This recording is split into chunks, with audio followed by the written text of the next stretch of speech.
Hello everyone, I'm Mike D'Angelo with That's Entertainment, and this is your retro review of Devil's Crush by NAXAT Soft. For this review, we're going really retro. Pinball is one of the earliest forms of modern gaming, but you might not realize just how long it's been around. In its modern form, it's been around since the 1870s, when an inventor named Montague Redgrave made some changes to the structure of the table and its devices. Pinball was around for a long while before that, though it went by different names and mechanics. In 1777, during the reign of King Louis XIV, someone took a narrowed billiard table affixed with pins, utilizing an ivory ball, to a party for the king at the Chateau de Bagatelle, which also became the name of the game. And it only took a short while before it spread through France, the rest of Europe, and eventually the United States as well, during the events of the Revolutionary War. Of course, before that, the ancestry of the game was derived from outdoor games like bocce, croquet, and shuffleboard. Indoor evolution of the games became what we now know as billiards and bowling. And then, as time went on, we were given digital versions of pinball.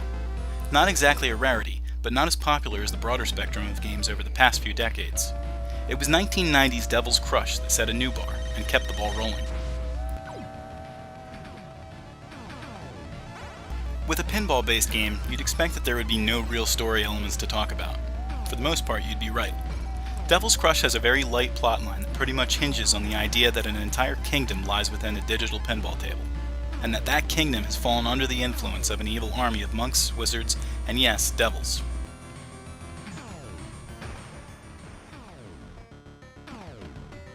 There's a lot of action that goes into playing Devil's Crush. The game is separated into 3 main screens, and plenty of targets are available on each, from the shape-shifting goddess on the second screen to the lone parapet on the first.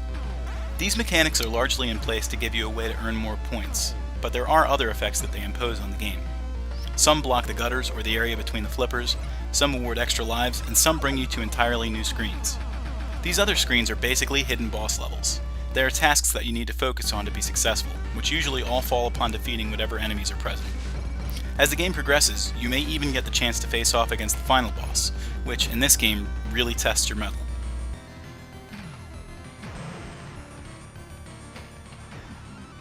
For a pinball game, the graphics aren't really too shabby. The big problem is that the colors are kind of drab, and even the hidden levels don't really help to brighten things up. On top of this, there isn't too much variety with the main stage either. When you think of it as a pinball game though, it doesn't disappoint. The music is in pretty much the same vein. While the tune is catchy, it begins to drag on and feels quite redundant.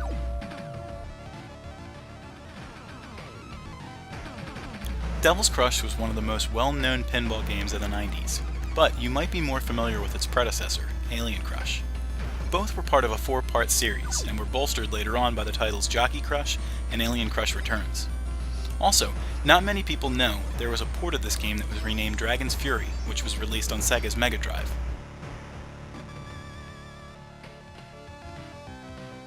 If you were looking for one of the best pinball games that ever came out, Devil's Crush is a nice place to start, and sometimes your best bet. If you're not into pinball games, it's unlikely that this game would change your mind though.